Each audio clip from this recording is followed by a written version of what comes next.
Olá, meus caros alunos, essa é a nossa segunda aula sobre o tema farmacocinética.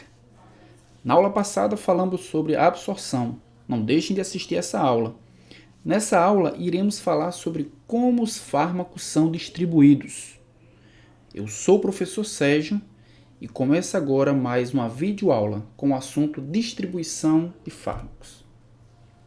Então, dando continuidade ao nosso assunto, vamos ver o mesmo esquema que a gente viu na aula passada, onde é que se encontra a distribuição. Né? Então, nós vimos a absorção, está aqui a absorção. O fármaco ele atravessou a barreira do epitélio intestinal, ele chegou, atravessou o endotélio vascular, caiu na corrente sanguínea e agora o fármaco precisa ser distribuído. Eu já havia adiantado para vocês que o fármaco, quando cai na corrente sanguínea, ele existe em duas formas, uma forma livre e uma forma ligada a proteínas. E que ele vai ser distribuído para os locais de ação terapêutica, para os reservatórios teciduais, para os locais onde não se espera que ele haja, né? São as reações adversas. Também são distribuídos para os locais onde eles serão metabolizados e para os locais onde eles serão excretados. Mas um aspecto importante do processo de distribuição de fármacos é a perfusão sanguínea. Então vamos dar uma olhadinha como é que a perfusão sanguínea influencia na forma como o fármaco é distribuído. Então, o que é perfusão sanguínea? É o volume, é o fluxo sanguíneo de sangue que determinado tecido ou órgão recebe do coração. Se o sangue leva ao fármaco, aumenta a perfusão sanguínea, aumenta necessariamente a distribuição dos fármacos. Então, nós podemos observar a seguinte relação.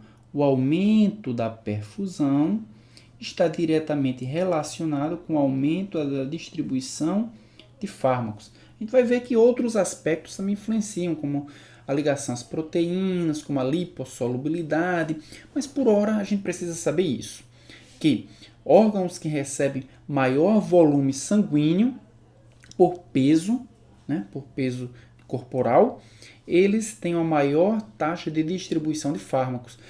É o que acontece, por exemplo, no cérebro, onde tem uma perfusão sanguínea aqui de 55 ml de sangue para cada 100 gramas de tecido. O fígado, que apresenta 20 ml de sangue para cada 100 gramas de tecido, e principalmente o rim. O rim apresenta 450 ml de sangue para cada 100 gramas de tecido. Então, esses tecidos eles apresentam elevada perfusão, consequentemente, o maior volume sanguíneo leva para eles uma maior quantidade de fármaco. Então, são fármacos que apresentam maior susceptibilidade de receberem, maior capacidade de receber o fármaco. Então, o fármaco chegou na corrente sanguínea, nós podemos observar aqui nessa imagem, né? O fármaco pode ser o fármaco verde, pode ser o fármaco amarelo, ele vai ficar na sua forma livre ou na sua forma ligada à proteína. Nós temos duas proteínas, a proteína verde e a proteína rosa. Então, os fármacos podem se ligar às proteínas e, ao se ligarem às proteínas, eles não conseguem atravessar a barreira endotelial, né, a barreira do vaso sanguíneo, para chegarem no tecido. Então, vamos imaginar que o fármaco chegou na corrente sanguínea, eles precisam atravessar a barreira endotelial para chegarem aqui no tecido. É exatamente no tecido onde o fármaco vai ter sua ação desencadeada, o seu efeito desencadeado. Os fármacos que estão ligados às proteínas, eles não conseguem atravessar a barreira endotelial. Apenas os fármacos livres conseguem atravessar a barreira endotelial. Okay? Então, a alta afinidade do fármaco com proteínas plasmáticas, elas diminuem a distribuição do fármaco. Elas diminuem o metabolismo do fármaco. Consequência disso é que há um aumento do tempo de ação do fármaco. Então, fármacos que se ligam muito a proteínas, eles têm uma menor distribuição, um menor metabolismo, mas eles têm um maior tempo de ação, uma vez que os fármacos vão demorar mais a chegar ao seu local de ação, consequentemente, demorar também a serem eliminados. Ok? Então, lembrando só que fármaco ligado não exerce ação farmacológica, apenas os fármacos livres é quem exercem ação farmacológica. Então, a quantidade de um fármaco que se liga às proteínas vai depender de basicamente 3 fatores. A gente tem aqui uma imagem mostrando um esquema, melhor dizendo, mostrando aqui. Nós temos o fármaco livre, o local de ligação daquele fármaco à proteína e o complexo fármaco mais a proteína. A quantidade de fármaco que vai se ligar a essa proteína vai depender da concentração do fármaco. Então, se existe muito fármaco livre, muito fármaco também vai se apresentar ligado. Então, a concentração de fármaco livre, esse ponto aqui, ele vai ser proporcional, né? O aumento do fármaco livre vai aumentar também a fração ligada. Também, a quantidade de fármaco ligado à proteína vai depender da afinidade desse fármaco pelos locais de ligação, não só pela quantidade de fármaco, mas se esse fármaco tem afinidade pelos locais de ligação, pelos grupos químicos das proteínas, pelas sequências de aminoácidos das proteínas que fazem com que eles se liguem às proteínas. E, obviamente, depende também da concentração das proteínas. Então, são 3 os fatores que fazem com que alterem, né, a quantidade de fármaco ligado às proteínas. Concentração de fármaco livre, afinidade do fármaco pelos locais de ligação e concentração das proteínas. Nessa tabelinha aqui, nós podemos observar que a quantidade de fármaco ligado às proteínas ela é variável. Nós temos fármacos que se ligam aí numa concentração muito alta, como por exemplo a hidroxicumarina, com 99,8% de fármaco ligado às proteínas. Então, quem exerce de fato o efeito farmacológico, ele é um anticoagulante, quem exerce o efeito anticoagulante da cumarina é apenas 0,2% do percentual, 0,2% da dosagem administrada. Outros fármacos também apresentam elevadas concentrações ligadas à proteína, como a varfarina, a dicloxacilina, a oxacilina, dentre outros. Nós podemos observar aqui nessa tabela que variam aí de 97 até entre 96 e 97% mais ou menos de variação. Esses fármacos, eles pertencem a uma classe chamada de classe 1 de fármacos, onde eles têm tanta afinidade que a dosagem sempre é inferior à quantidade de fármaco ligado às proteínas. Nós temos também fármacos que se ligam muito pouco às proteínas, como é o caso aqui, por exemplo, da canamicina, como é o caso, por exemplo, da cefalexina, com 15% de ligação, como é o caso da prometazina, com 7,5% de ligação, e alguns nem se ligam, né, como a heparina e a primidona também. Né? Outros fármacos, como a terbutalina, também tem níveis baixos de ligação às proteínas, com 25% do fármaco ligado e 75% do fármaco livre, que exerce a função farmacológica. Né? Então, como havia dito, existem 2 classes de fármacos.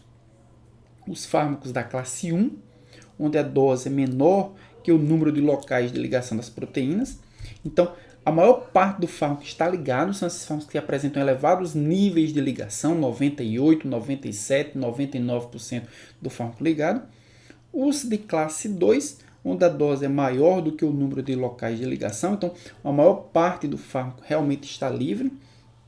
E existe um sério problema quando a gente administra fármacos da classe 1 e da classe 2. Por quê? Porque os fármacos da classe 2, por apresentarem menor nível de ligação, os fármacos da classe 1, por apresentarem maior nível de ligação, quando administrados juntamente com fármacos da classe 2, podem ser deslocados pelos fármacos dessa classe. Então, os fármacos da classe 1 são deslocados, apresentam maior nível a maior fração livre e, consequentemente, pode apresentar maior níveis de reações adversas. Obviamente, não é só isso. Depende também do local de ligação da proteína e depende do tipo de proteína que esse fármaco se liga. Mas, no geral, os fármacos da classe 2 deslocam os fármacos da classe 1 e aí os fármacos da classe 1 podem produzir potencialmente reações adversas. E a gente pode ver nessa tabelinha aqui alguns fármacos que deslocam outros, né? Então, por exemplo, nós temos aqui droga deslocada, varfarina e outros dicumarínicos. Essa droga deslocada por outros fármacos da classe 2, a varfarina da classe 1 apresenta elevado nível de ligação às proteínas. A varfarina é deslocada, por exemplo, com clorfibrato, com ácido etacrínico, com ácido mefenâmico, que são moléculas que são fármacos que apresentam um nível menor de ligação às proteínas, mas quando são administrados concomitantemente, elas vão deslocar um pouco do fármaco que está ligado à proteína, como varfarina e dicumarínico, produzindo os efeitos farmacológicos da varfarina e dos dicumarínicos, que é hipoproteinemia excessiva, ou seja, sangramentos e hemorragias. Assim como acontece, por exemplo, com a fenilbutazona e com sulfafenoxazol, que são administrados juntamente com a tolbutamida. Tolbutamida é um hipoglicemia antioral. Quando eles são administrados juntos, a fenilbutazona desloca a tolbutamida. A tolbutamida vai exercer seus efeitos mais pronunciadamente, consequentemente, a maior chance de hipoglicemia. Isso depende somente da frequência ou da proporção de fármaco ligado e desligado? Não. Depende também do local de ligação desse fármaco. Pode ver nessa tabelinha que existe na albumina, essa catalogação é apenas para albumina. Na albumina existe pelo menos 4 locais de ligação de fármacos. O locus 1, que é chamado locus da varfarina, vários fármacos se ligam, e obviamente quando esses fármacos apresentam afinidades diferentes, mas o mesmo local de ação, eles vão competir por esse local e um vai deslocar o outro. Locus 2 é o locus do diazepam, o locus 3 o locus da digoxina e o locus 4 o locus do tamoxifeno, que apenas o tamoxifeno foi catalogado até agora. Mas quando esses fármacos apresentam afinidades diferentes pela ligação às proteínas e competem pela mesma proteína e principalmente pelo mesmo local da proteína, eles sim podem deslocar um ao outro. Mas, como eu falei, os fármacos podem competir por proteínas diferentes. Normalmente, as drogas ácidas têm maior afinidade, têm maior aptidão por se ligar à albumina. E as drogas básicas têm maior capacidade e aptidão por se ligar à alfa-1 glicoproteína ácida. Então, se um fármaco ácido for administrado com um fármaco básico, dificilmente esses fármacos vão competir pelo mesmo local de ação, dificilmente vão interagir de forma a deslocar um ao outro. Mas se 2 fármacos ácidos ou 2 fármacos básicos forem administrados e eles se ligarem ao mesmo locus da proteína, eles sim têm chance de deslocar um outro e produzirem efeitos adversos por mecanismos de competição por ligação às proteínas. Okay? Com relação ao tecido, nós temos pelo menos 4 tipos de tecidos que podem sofrer ação farmacológica. Os tecidos podem ser tecidos susceptíveis, quando são os tecidos que de fato possuem um ligante para aquele fármaco e de fato eles sofrem ação daquele fármaco. Os tecidos ativos, que são os tecidos que metabolizam o fármaco, por exemplo, o fígado, a gente vai falar sobre metabolismo na próxima aula, mas eles são diversos tecidos que podem transformar o fármaco em um metabólito, pode ser mais ativo, menos ativo ou completamente inativo.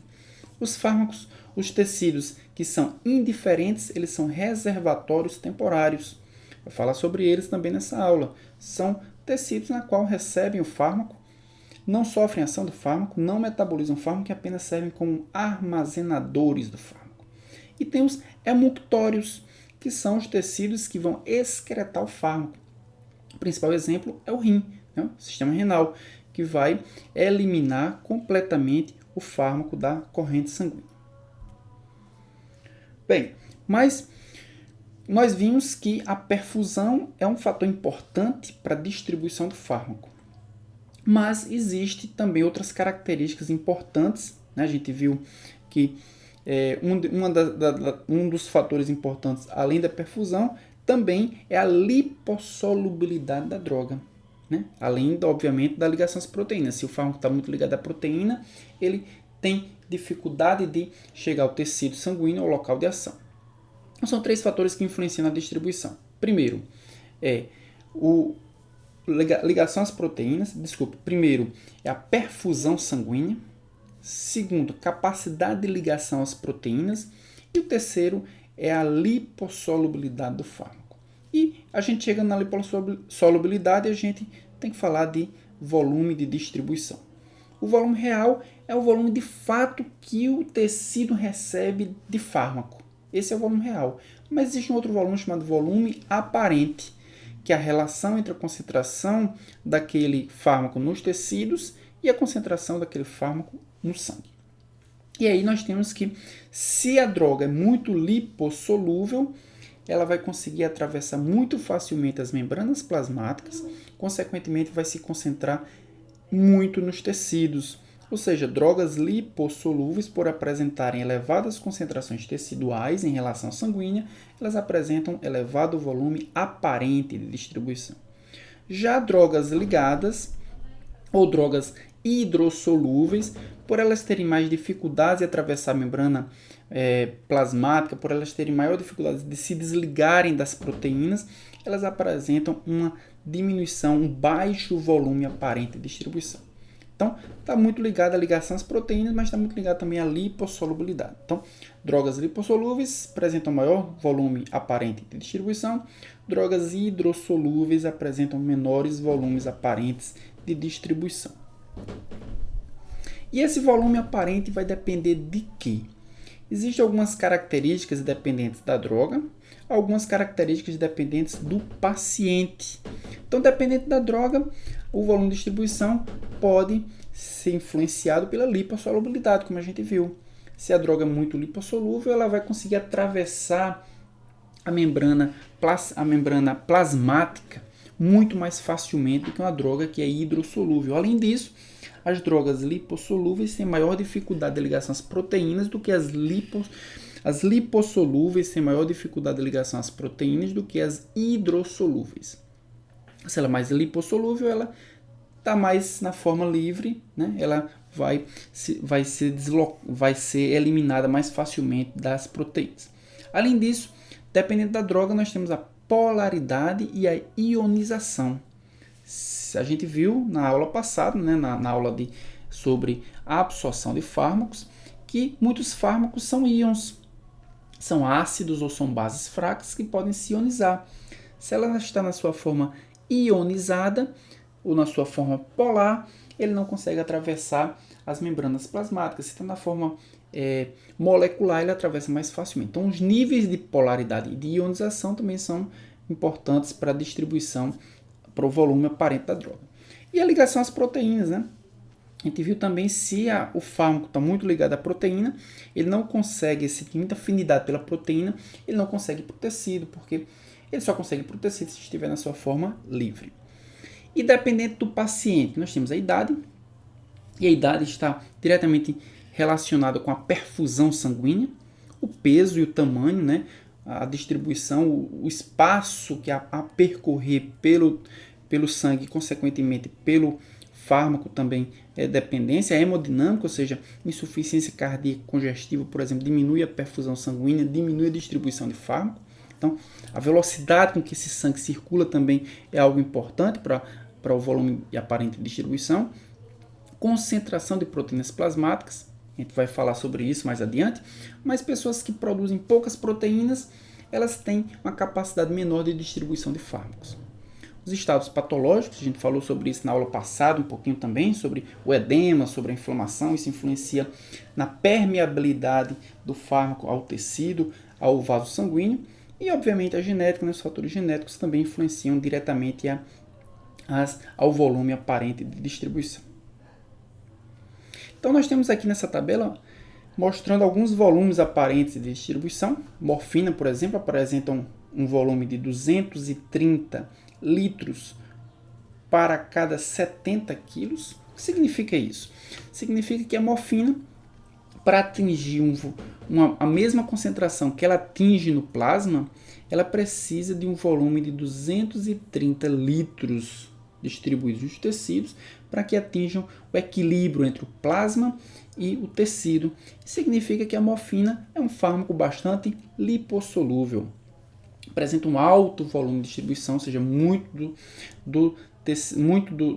da concentração da droga, do fármaco, está concentrada, né, nos tecidos. Digoxina apresenta 440 litros por 70 quilos. Enalapril bem menor, né, 40 litros. A fluoxetina 2.500 litros para cada 70 quilos. Significa que é um fármaco muito lipossolúvel, significa que é um fármaco que apresenta concentrações teciduais muito maiores do que as concentrações plasmáticas. Indometacina 18 e varfarina apenas 9,8 litros. Ou seja, se nós compararmos, por exemplo, fluoxetina com varfarina, nós temos aí mais de 1000 vezes a concentração, uma concentração bem maior de fluoxetina nos tecidos do que de varfarina. E aí, esses fármacos ficam nos tecidos e eles podem encontrar aí reservatórios, né? Reservatórios de fármacos, como é o caso, por exemplo, da quinacrina, que é armazenado no fígado, ou tiopental na gordura, ou tetraciclina no osso. Então, nós temos os tecidos reservatórios. Vamos falar um pouquinho disso daqui a instantes. Nessa tabela, nós podemos observar a distribuição do tiopental. O tiopental é um fármaco utilizado como anestésico geral, um fármaco que tem características de lipossolubilidade, e a gente pode observar que nessa tabela foi feita uma monitoração da concentração do tiopental em determinados compartimentos, e essa monitoração foi feita em tempos e tempos, e nós podemos observar que isso variou, né? Com 1 minuto apenas da sua administração, 55% do fármaco estava encontrado em cérebro ou órgãos muito irrigados, porque isso depende única e exclusivamente da perfusão daquele órgão. Mas depois de 30 minutos, ele era encontrado em órgãos que apresentavam uma perfusão menor. 70% do tiopental foi encontrado em músculo esquelético ou tecidos pouco irrigados. Mas após 8 horas, ou seja, um tempo muito maior, muito grande em relação à sua administração, ele estava localizado, ele foi encontrado principalmente no tecido adiposo, mostrando que o tiopental pode até ser distribuído rapidamente para tecidos de elevada perfusão, mas ele não consegue, ele é muito pouco, age por um tempo muito curto nesses tecidos. Ele é principalmente armazenado no tecido adiposo. A gente pode observar isso nessa figura. Essa figura mostra a redistribuição de fármacos, né? Então, o fármaco altamente lipofílico chegou até o sangue.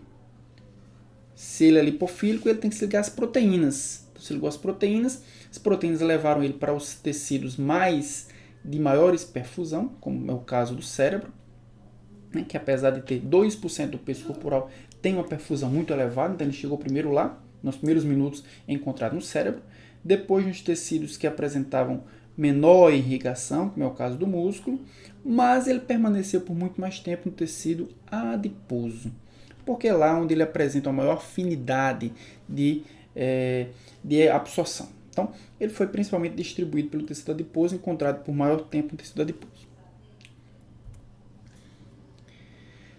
A distribuição também é dependente, né, da idade. Então, por exemplo, a distribuição pediátrica é diferente da distribuição do adulto. Isso acontece porque a composição corporal é diferente. Então, a criança apresenta níveis de água muito maior do que o adulto e uma diminuição, uma proporção de tecido adiposo muito menor. Então, isso significa que uma criança, os fármacos hidrofílicos eles são encontrados principalmente distribuídos nos tecidos e os lipofílicos são encontrados principalmente distribuídos no tecido de um adulto. Então, a composição corporal muda completamente, por isso que nós falamos na próxima aula, e vamos falar isso durante todo o curso de farmacologia, que as crianças e os idosos merecem atenção especial, principalmente na administração de fármacos, né? Fármacos que têm baixo índice terapêutico. Também a criança apresenta níveis de proteínas diferentes, albumina, bilirrubina, alfa-1 ácido, glicoproteína. Então, a gente viu que uma boa parte de todos os fármacos que são distribuídos, eles dependem da ligação às proteínas. Se existe variação na composição proteica de uma criança, há variação também na distribuição desse fármaco. E também há variações na composição tecidual das crianças, por isso que nós temos também variação de ligação dos fármacos aos tecidos. Bem, o fármaco ele pode ser distribuído por vários locais, mas existem algumas barreiras que a gente considera especiais, barreiras anatômicas especiais. barreira placentária, a barreira hematoencefálica e também a barreira mamária. Então, nós temos esses três principais barreiras anatômicas que a gente precisa atravessar, ou que o fármaco pode atravessar, e isso pode ser benéfico, mas também pode ser ruim, né? Pode causar alguma reação adversa. Então, vamos falar um pouquinho sobre essas barreiras anatômicas. Então, a primeira barreira é a barreira hematoencefálica. É a barreira na qual protege cérebro, protege medula espinhal, né? E essa barreira é formada por células que apresentam junções muito apertadas dos capilares endoteliais, né? Devido a vários processos, dentre eles os processos gliais. E essa barreira hematoencefálica dificulta muito a passagem de fármacos por ela. Por essa razão, aqueles espaços nas quais a gente observou na aula de absorção, na qual o fármaco pode passar através de células, ou melhor, entre células, na barreira hematoencefálica praticamente não existe isso. Então, fármacos hidrossolúveis só vão conseguir atravessar se existe um transportador de membrana, né? ou não conseguem atravessar. Né? Fármacos que conseguem atravessar a barreira hematoencefálica geralmente são fármacos lipossolúveis. Então, vamos observar aqui a estrutura das células endoteliais do fígado. Então, no fígado, nós observamos grandes espaços entre as células endoteliais, ou seja, os fármacos hidrossolúveis que não conseguem atravessar através da membrana plasmática, eles facilmente atravessam através dos poros. Já os capilares cerebrais, como nós podemos observar aqui, eles apresentam as junções estreitadas, os tight junctions. Então, essas junções estreitadas, elas dificultam a passagem dos fármacos hidrossolúveis. Eles não apresentam poros, não tem assim por onde passar, a não ser através da membrana plasmática. Então, as substâncias que atravessam a barreira hematoencefálica, ou seja, o sistema nervoso central, elas precisam apresentar algumas características, como a polaridade. Então, aquelas que se ionizam precisam estar na sua forma molecular, na sua forma apolar. Lipossolubilidade, então, moléculas que são muito lipossolúveis, que são fáceis de se dissolver em lipídios, também atravessam mais facilmente o sistema nervoso central. Moléculas com tamanho molecular reduzido atravessam mais facilmente aquelas que apresentam tamanho molecular avantajado, mesmo se elas apresentarem a polaridade ou lipossolubilidade. Nesse gráfico nós podemos observar as propriedades dos fármacos e a sua permeabilidade à barreira hematoencefálica. Então, de um lado nós temos a permeabilidade, a barreira hematoencefálica aqui, medida, e do outro lado o coeficiente de partição óleo-água. Então, o aumento do coeficiente de partição favorece a absorção ou favorece a penetração, a permeabilidade do fármaco nessa barreira hematoencefálica. Nós podemos observar aqui que esses dois fármacos, vimblastina, vincristina, apesar de apresentarem elevado coeficiente de partição óleo-água, eles atravessaram mais dificilmente do que outros que apresentaram o coeficiente menor. Isso acontece porque esses fármacos são fármacos com peso molecular, o tamanho molecular elevado. Então, não depende só da lipossolubilidade, mas depende também do tamanho molecular. Então, fármacos grandes têm maior dificuldade de atravessar do que fármacos pequenos. E a barreira placentária? Bem, a barreira placentária é formada por vasos sanguíneos do feto, da mãe, revestidos normalmente por uma única camada de células. Então, é muito mais fácil atravessar do que a barreira hematoencefálica. Apenas um retardo na transferência de 10 a 15 minutos, né, entre o feto e a mãe.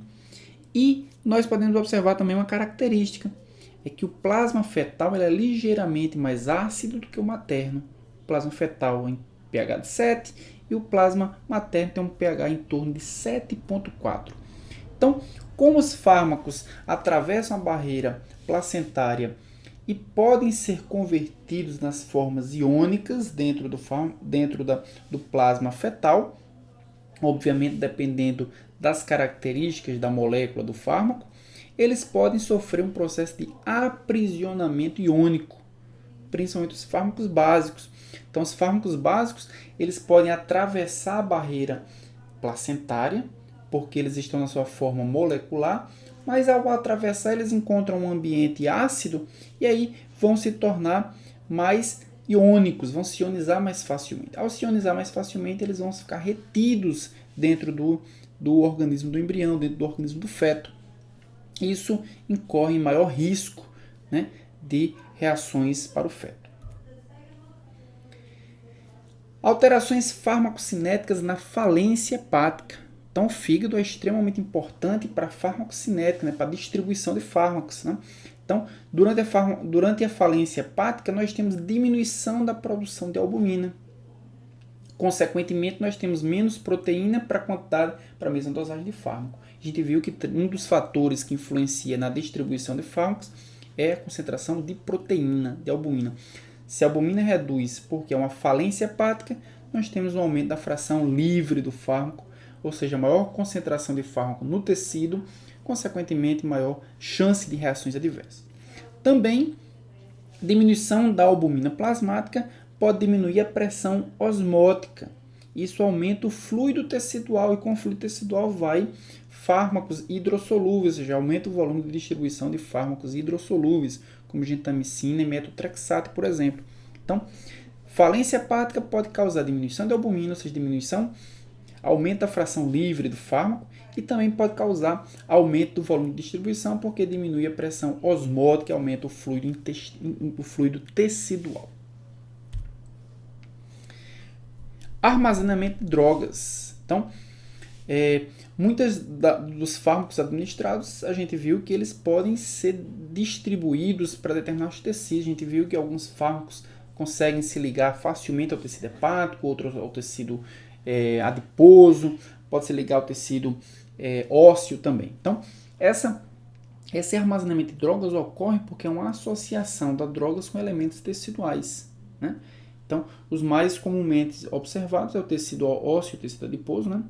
E aí formam depósitos, e esses depósitos eles podem promover o prolongamento do efeito. Uma das principais consequências desse efeito de depósito de fármacos é o prolongamento do efeito.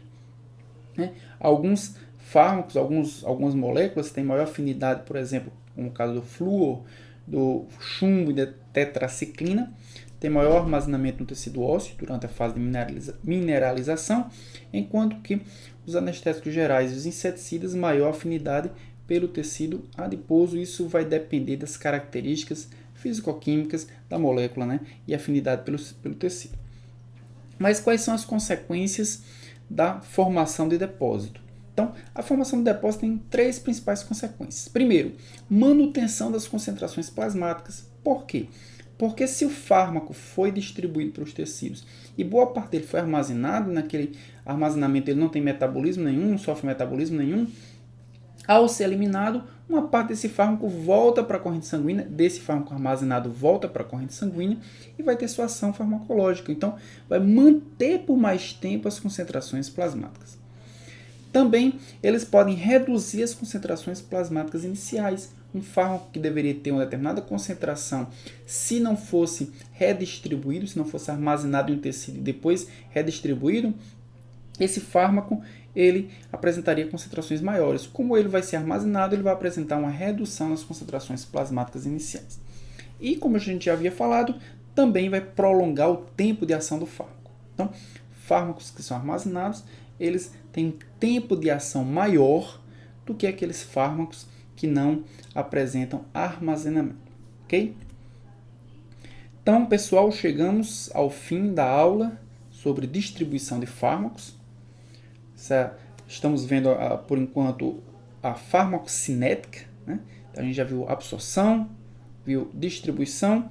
Próxima aula, veremos o metabolismo dos fármacos. Então, a gente vai ver como é que o fármaco vai ser biotransformado e quais as consequências e quais os destinos desses fármacos biotransformados, ok? Até a próxima aula.